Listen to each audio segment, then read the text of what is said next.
Welcome back, Wisdom Walkers. And for those of you new visiting my channel, Life Lessons Learned, today I'm going to talk about the top mistakes people make when choosing a roommate.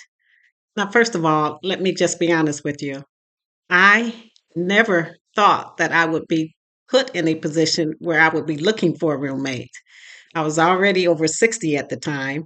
It was just when COVID was just coming into play, and the government had said that s- people didn't have to pay their rent for a certain amount of time. And I don't think that was in every state, but my state was one of the ones where they were given that option.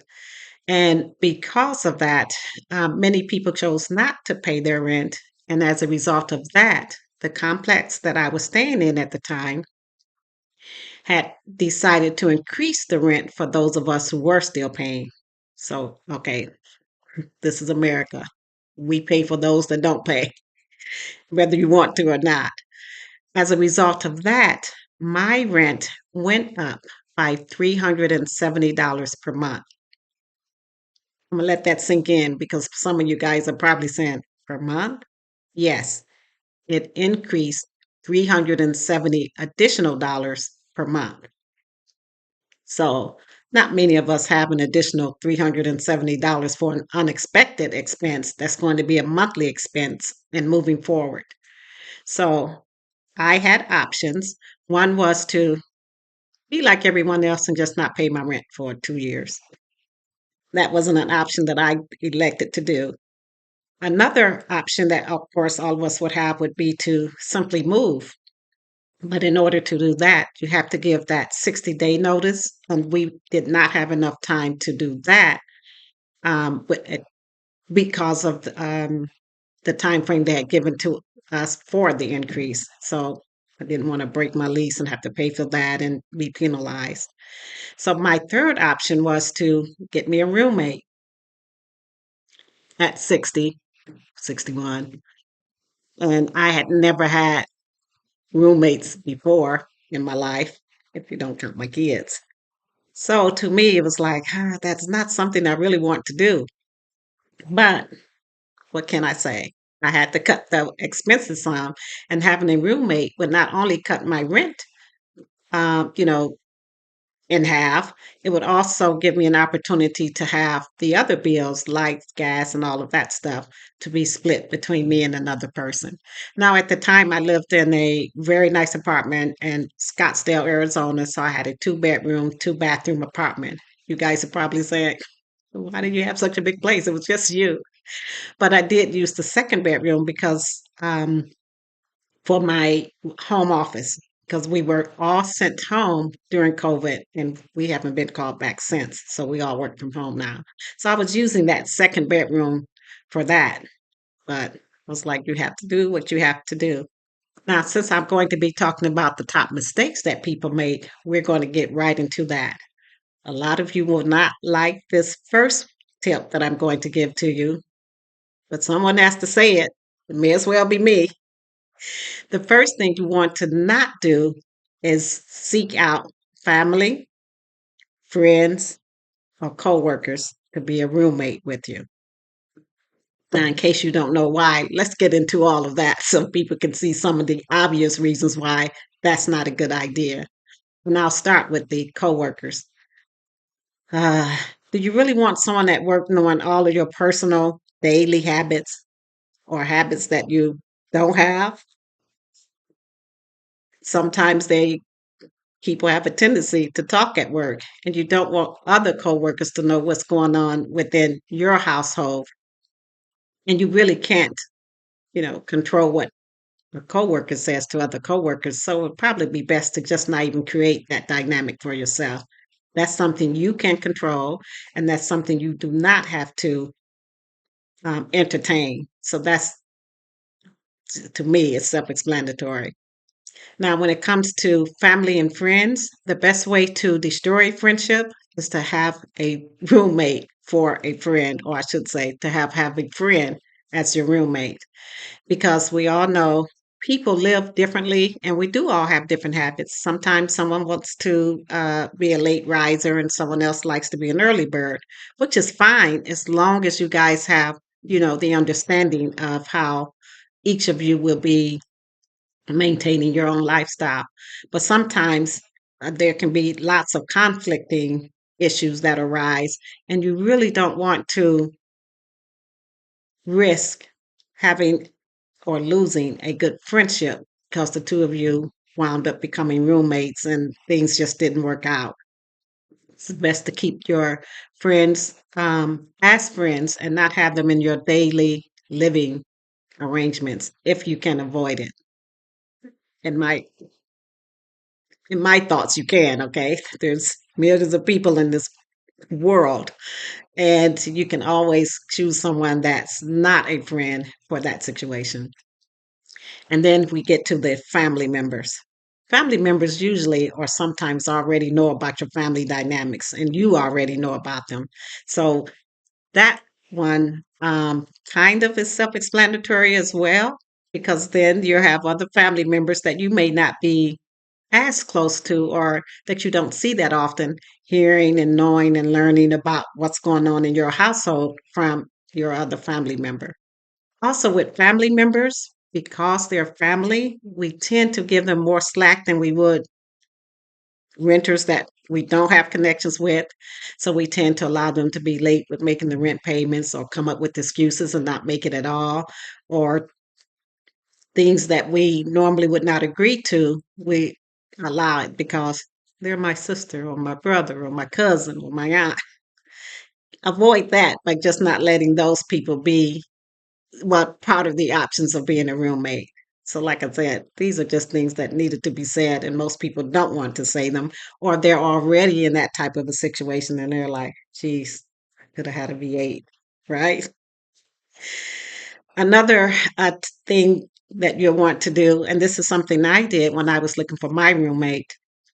And since I'm going to go into that, let me tell you exactly how I did go about seeking a roommate. And I'm going to also share with you some red flags that I saw for people that I knew. I would say, that's an immediate no.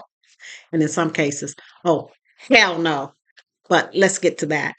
Now, again, this was during when COVID first came out. So the 2019-2020 year, we're all getting sent home, and, some places are actually closing. So people were going, being unemployed and things of that nature. Wanted to make sure I avoided all of that with myself by seeking me a roommate. Now, at the time, there were different ways you could do that. You can let other people know you're looking for a roommate. I did that, but I also, of course, I'm advising people not to do this anymore because, again, the world is totally different than it was years ago. But I actually put an ad in on some online sites. So, the sites that says roomies looking for a roommate. I also use Craigslist and one other site. And my idea was to, have people respond to that, and then I can communicate with them, and we could go from there. So one of the things I did in my Craigslist listing was I actually listed what I wanted and what I did not want. Hear me out, okay? I'm not a smoker, so I said it has to be a non-smoker, and that's fair, right? Arizona is a non-smoking state, so okay, or smoke-free state. I don't know what they call it, how they say it. I also did not want someone that, how can I put this? I won't use the word, well, someone who didn't drink a lot. I'm not saying I said no alcoholics, but I was like, a non-smoking, non-drinking, you know, person. Um, So that was one of the things I had. I also had in there that they could not have a pet because I don't do pets, okay? I don't want cat hair everywhere, and I didn't want a dog, to be in the apartment or anything like that. So I put in the listing all of the things that I wanted and the things I didn't want. Now I had family and friends that said, "These people are going to be grown. You can't tell them they can't smoke or they can't have a pet." Yes, you can. It's your apartment. You're looking for a roommate. You're looking for traits that are going to complement your lifestyle and your behavior. So it just makes sense to let people know. Now, as of course, with that, I also said that I was not looking for someone who also had little children. Like I said, I was already over 60. I didn't want someone that would have kids, you know, that was another whole dynamic. So I wasn't looking for any like single moms to answer to that ad. Okay. I'm just being upfront with you guys. So that's what I did. Now, as people began to contact me, you're going to get the weirdos. Okay. And I'm just going to, this is an adult channel, so let's get into it. One guy called and he was, well, I'll just say it. So that, they start out as a normal conversation at first. So the guy was asking me, where the apartment was, the cost and what he would be responsible for. And then towards the end of the call, he goes, well, I just wanted to tell you, I like to walk around in my shorts, my whitey tidies. Would that be a problem? I'm like, get the hell off my damn phone, okay? So, but to let you know what I said to him is, no, that won't be a problem because you've just disqualified yourself. So thank you for calling, but you're not a candidate that I'm looking for. So even when people are rude, ignorant, and stupid with me, I still try to be on a professional, friendly level when I give them my no. But I'm not always that way. Okay. So if they really want to go there, we can both be there. But it was not necessary in this case. So another guy that came out, and again, they would call me first and we would talk, and I can kind of hear what they sound like and that kind of thing. I mean, that doesn't tell us anything these days, but at least it gives you some kind of impression as to their level of mentality.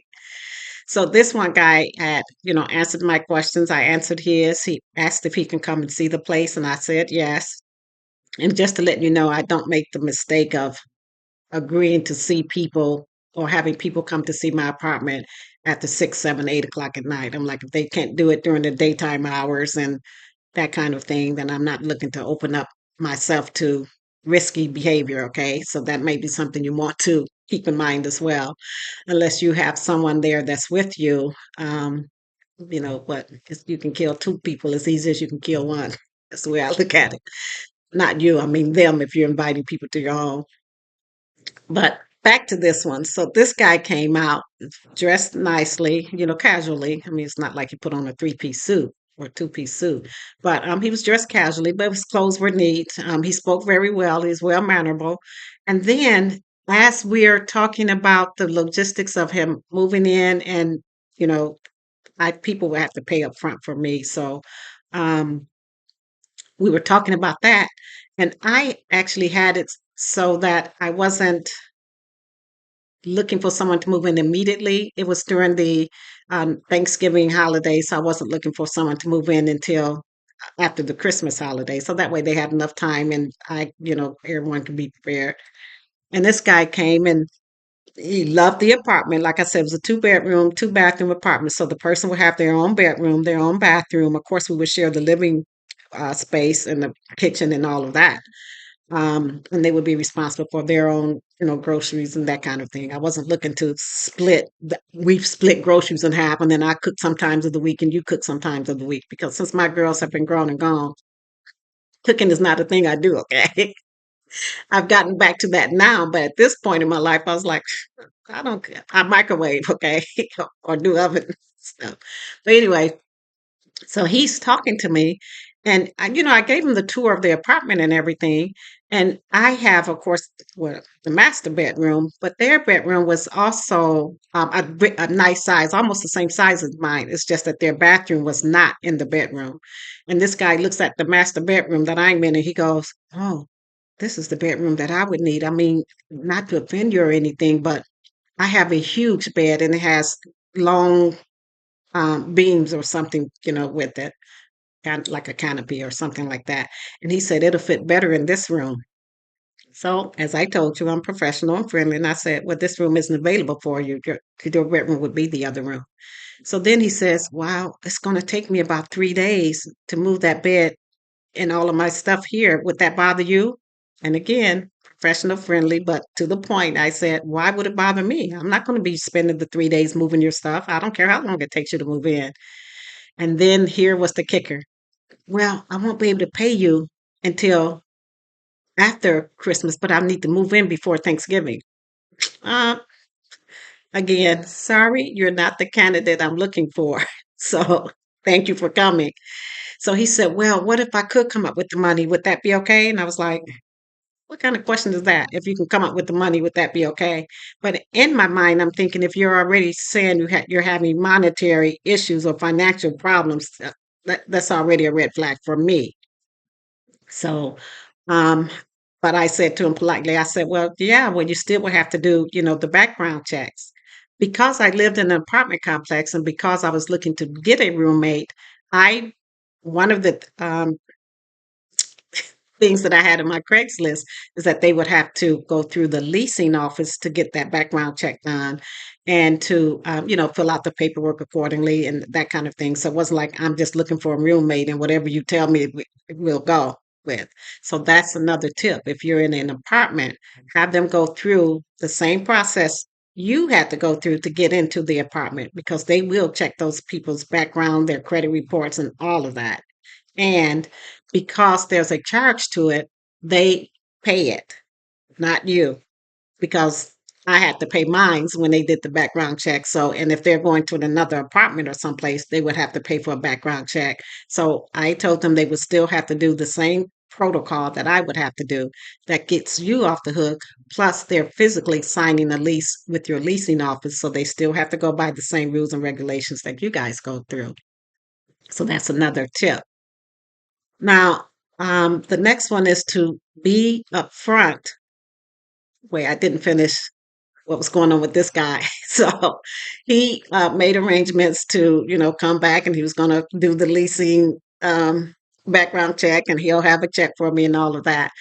And he said he had explained to me while he was looking at the apartment that things had gone kind of south for him in his life and he needed to get a roommate and he needed one like really soon and he was in a bad way, all of this stuff. And I'm like, okay. Well, after he left, a different gentleman called me and he asked if he could take a look at the apartment. And since, I hadn't secured anyone yet, I said, sure.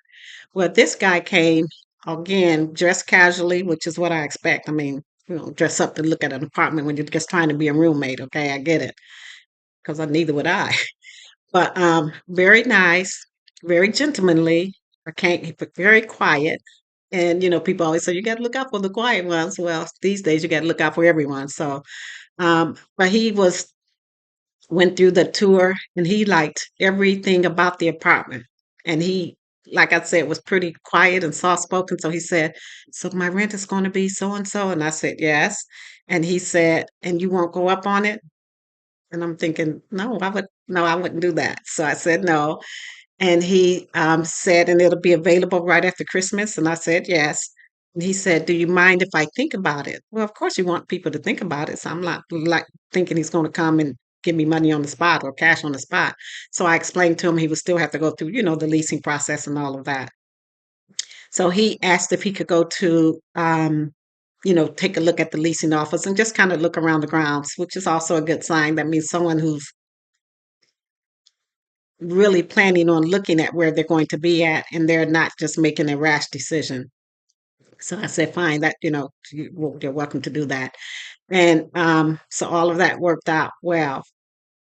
Well, within 3 to 4 hours, this particular gentleman called me back, the one that was I had just talked about. And he said, Sherry, I've made up my mind. He said, if you don't mind, I would like to, secure that room. And he said, and if it's okay with you, I can bring a cashier's check with me tomorrow, and I'll also go to your leasing office tomorrow and get the application and have them, run the checks and all of that. So I said that was cool. Well, the next day, he had given me a time and everything as to when he would, come back for that, and he was on time. He came back. I actually asked who he had spoken with at the leasing office, and of course they had called me too because they were like, "We want to make sure this is, legit," and it was. And we had set everything up. And I was like, oh, cool, this is going to be nice. A non smoker, non drinker, responsible person, that kind of thing. Of course, it was all contingent upon what the leasing office came up with, but it worked out really well. Well, that next day, the other gentleman who I had met, who had said he really needed the place and he may not be able to have the money and da da da da da, he called me and he was like, "Hey, I came up with the cash for that. Can I, bring it by?" And I said, "Oh, I apologize." I said, "But someone else saw the place. They liked it on the spot. They were able to go to the leasing office and they came back the next day with, with the check." He said, "Yeah, but Sherry, I told you I was in a bad way and I needed a place." And I said, "Yes, you did, but I went with the person that, followed through and did what he needed to do." And I said, "And your being in a bad place does not have anything to do with me. So again, I apologize." So that's it. You don't have to go into long, drawn out stories with someone that you're rejecting for renting from you and just move forward. Now, another way you want to make sure that you have a very good or perfect roommate is to be willing to be upfront and communicating things that may not be working out with the two of you. So, if for some reason there's a habit that they have or something that they do that grates on your nerves, or maybe you have something that grates on theirs, before even, having them sign paperwork, ask how comfortable they are and dealing with conflict and coming up with resolutions. Now, of course, some people will say, "Oh, I'm pretty good with that," and you never really know. But at least you can say you've had that talk up front. They've said that they'll be able to be, respectful and communicating with you, and you've agreed to do the same with them. So we all have to agree at some level of adulthood here. Um, but one of the mistakes that people do make, which I really want to talk about, is they do not have anything put in writing. So let me say this. Even if after you've started this whole roommate arrangement and one or both of you have decided to make some type of a change to it, put that change in writing and have both of you sign and date it, and you both have copies. This whole thing about, no, she said I didn't have to pay this, or she made an agreement, or he made an agreement that I didn't have to do this for 2 or 3 months. Put everything in writing so you're protecting yourself and you're also helping to protect them, actually. And there's no miscommunication, there's no misunderstanding, and there's legal ramifications if things don't work out. You also want to always be able to have something in writing to protect yourself. And a lot of times when we are dealing with family, friends, or coworkers, we tend to not put anything in writing because we want to say, "I trust you," or "I don't think this person would do that." Well, you know what they say, trust the dealer, but count the cards, okay? So make sure you do that. And one of the concerns that my roommate had with me, remember I said earlier that we would be sharing the community space, which would be the front room, the living room, the dining room, anything that wasn't our bedrooms and bathrooms. And he worked nights and I worked days. So that was another perfect thing. So make sure you get those kind of deals, understood and worked out. If it's going to be better for you to work with someone that works an opposite shift, or if just things that would make your lifestyle easy and comparable to someone else's. So anyway, he worked nights and I worked days. And sometimes, when he would come in, um, he would be ready to, go to bed or go to sleep or go to his room. And I would sometimes be out listening or watching TV. And so one day he came out, and this was after he had been there for a while. He said, that TV, the sound of the TV reverberates throughout the apartment. And he said, and I can hear it in my bedroom. So I said, okay, I can turn it down, which is what I did because I could still hear it.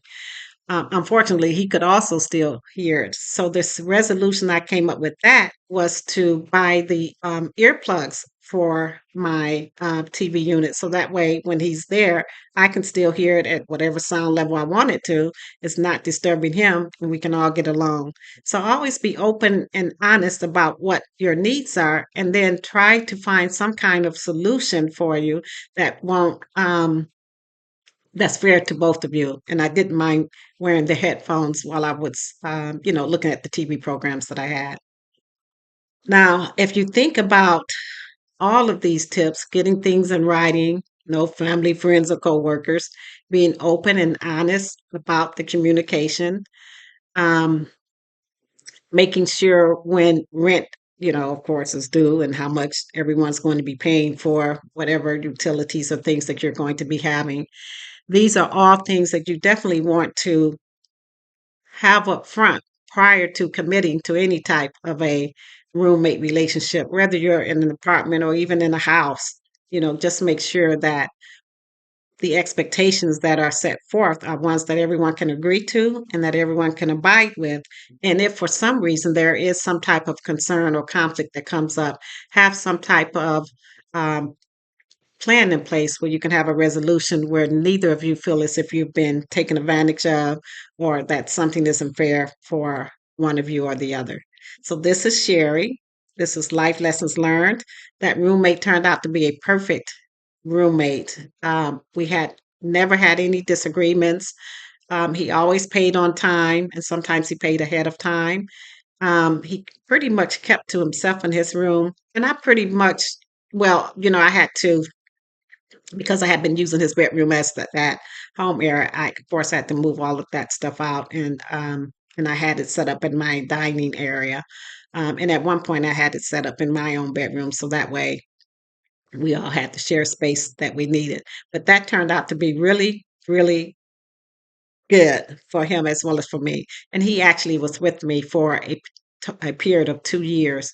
But again, remember when I said how that was during that COVID era and all of our rent went up? It went up again significantly